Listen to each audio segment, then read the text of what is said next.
Prosecutor, who's your next witness? Thank you, Judge. The people are going to briefly recall Special Agent Brett Brandon. Could you raise your right hand? Do you swear or affirm the testimony you're about to give is the truth, so help you God? I do, Your Honor. All right, could you please step up and would you state your name for the record and spell your first and last name? Yes, it's Brett Brandon, B-R-E-T-T, Brandon, B-R-A-N-D-O-N. Go ahead. Thank you. Good morning, sir. Morning. Sir, you're one of the officers in charge of this case? Yes, Okay. And you were here yesterday for Lieutenant Willis's testimony, is that right? that's correct. Okay. And you've had the opportunity as well to review surveillance footage of different facilities? Yes, Okay. Does that include surveillance footage of 1111 Bellevue in Detroit? it does. Okay. And do you recall when Lieutenant Willis was asked if he remembered if James or Jennifer Crumbley ever left the premises of 1111 Bellevue, he couldn't remember the answer? I do recall that, yes. Okay. Do you have a definitive answer for us? Yes. Tell us about that, please.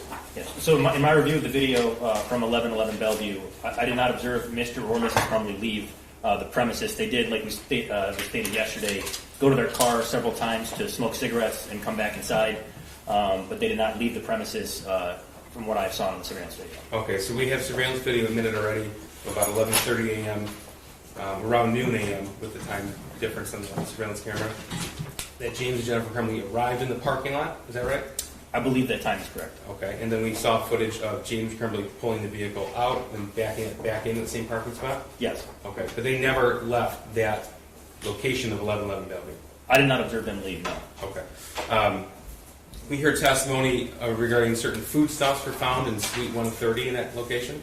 That's correct. In the review of your video, were you able to give us information regarding that? Yes. Tell us about that, please. So in the afternoon, at some point, the owner of that art studio that they were staying in got into his vehicle, departed, returned a while later with white grocery bags, a bag of ice, and I think a case of waters that he made 3 trips in and out, carrying that into the apartment or into that unit.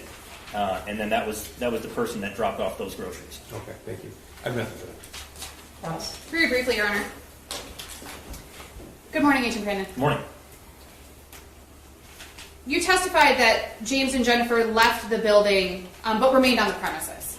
That's correct. Yeah, they were a little out of view of the camera by the front of the vehicle, but from my observations, they would go out there for a few minutes and then walk back in. From what you recall from your review of the information that you received during your investigation, it wasn't just once or twice, but they actually went in and out of the building multiple times that day, correct? Yes, I don't recall the number, but it was probably north of 6, and sometimes it would be both of them. Sometimes it would just be Mr. Crumbley. You know, occasionally it would be Mr. Crumbley's particular would come out with his hood up or ball cap on and then walk back in. And we saw it was snowing that day. I believe it snowed in the morning, and then as the day went on, it let up. But yeah, it was approaching winter. It was December in Michigan, so cold. I don't recall the temperature, but yeah, it was December in Michigan. You also, if you recall, there were times when Mr. Crumbley or his wife left the building and went back in during the day, but also at night. Yes, it started when they arrived and then continued through the evening, yes. As for the owner of the art studio going to get foodstuffs, I think is what the prosecution referred to it as, you don't know why he went and got it. You just know that he went and got it. Is that fair? Correct. No further questions, John.